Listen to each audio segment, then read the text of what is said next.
మనిషి మనీషిగా బ్రతకాలి అంటే, మనిషి 10 మందికి మార్గదర్శనం చెయ్యగలిగిన వాడు కావాలి అంటే, ఆయనున్నారు మనకేమిటి అని సమాజం భద్రత పొందాలి అంటే, అందరూ క్షేమంగా జీవించగలిగినటువంటి సంస్కారము ప్రతివారి యందు అంకురించాలి అంటే, వ్యక్తి శ్రేయస్సుని, వ్యక్తి అభ్యున్నతిని, సామాజికమైనటువంటి ప్రయోజనాన్ని, సమాజము యొక్క అభ్యున్నతిని దృష్టిలో పెట్టుకుని భగవంతుడు ఆచారకాండనిచ్చాడు తప్ప ఏదో యాంత్రికంగా బలవంతంగా ఇలా ఉంటేనే పుణ్యం ఇస్తానని రుద్దడం భగవంతుని యొక్క ఉద్దేశ్యం కానే కాదు.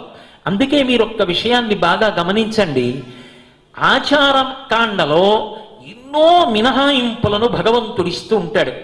ఏ ఒక్క నియమం కూడా యథాతథంగా మీరు ఇలాగే పాటించాలి, ఒకవేళ మీరు ఈ నియమాన్ని ఇలా పాటించకపోతే వ్యతిరేక ఫలితం వస్తుంది తప్ప ఒక్కనాటికి మీకు అనుకూలమైనటువంటి ఫలితము రాదు అని పూర్తి స్థాయిలో నిర్ధారణ చెయ్యడు.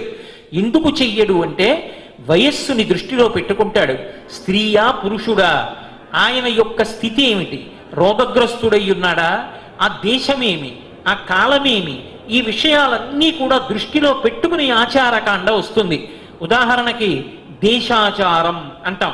ఇప్పుడు నేను ఇక్కడ కూర్చుని మీతో ఇందాక ఒక మాట చెప్పాను, పంచ కట్టుకుని ఉత్తరీయం వేసుకుని పూజ చెయ్యండి అని.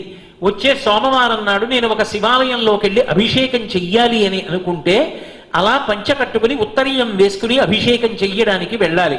కేదార్ పట్టణంలో అభిషేకం చేసేటటువంటి అర్చకుడు కూడా అలాగే పంచకట్టుకుని ఉత్తరీయం వేసుకుని అభిషేకం చెయ్యాలన్న నియమాన్ని అన్వయం చెయ్యవలసి వచ్చిందనుకోండి, అసలు ఆయన బ్రతకగలడా?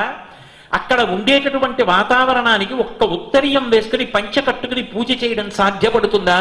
అసలు ధర్మాన్ని ఆచరించడానికి మూలము శరీరం. ఈ శరీరాన్ని నిలబెట్టడం ధర్మాల కన్నా పెద్ద ధర్మం. అందుకే దేశాచారం.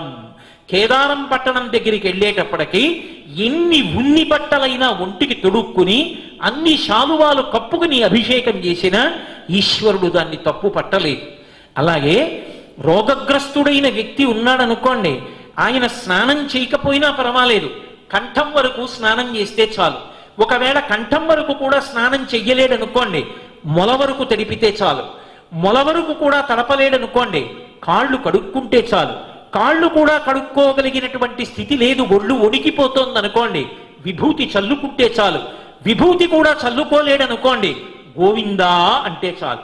గోవిందేతి సదా స్నానం.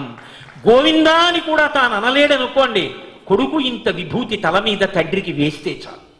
కానీ నేను స్నానం చెయ్యడానికి కావలసినటువంటి ఆరోగ్యాన్నంతటినీ పొంది ఉండి కూడా గోవిందా అని స్నానం చేయడం మానేస్తానంటే మాత్రం అంగీకరించాడు.